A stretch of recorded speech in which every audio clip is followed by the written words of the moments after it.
Austin McWhorter from TGM coming at you here on Friday, July 10th. Going to give a little market update. This week we had some hot, dry weather move through the Midwest, kind of got the markets excited starting off, but corn actually finished the week 6 cents lower and beans were lower as well. We had a big WASDE report come out today, updating the supply and demand numbers for 2020 and 2021. Corn, wheat, and beans carryout were all higher today versus the June report, but not quite as high as what they expected on the corn and the wheat. Beans were quite a bit higher than what they expected, so we did see the market kind of tumble there afterwards.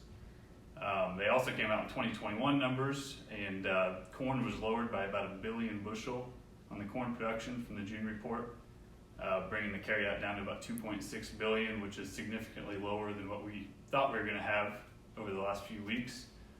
So really overall it's kind of neutral, if not a little bit friendly report, but markets did end up lower today, double digits lower to finish the week, and a lot of that's due to the weather. Weather forecasts have been a little bit friendlier today for next week, seeing some rains to mainly the western corn belt and somewhat of the eastern corn belt, but the Illinois and Indiana forecast is going to be missing out a little bit, which is unfortunate for our trade territory.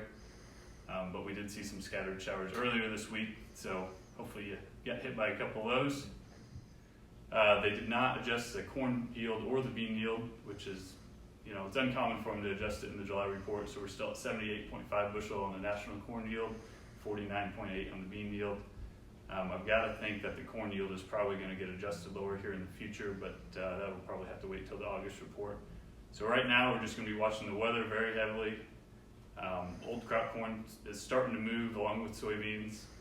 We did see some export sales announced today to China on corn of about 54 million bushel, some of that being old crop and some of it new crop. So that was very positive, but President Trump did tweet something today that he doesn't see the phase 2 trade agreement happening anytime soon, so that also weighed on futures today. So looking forward, really need to watch the weather.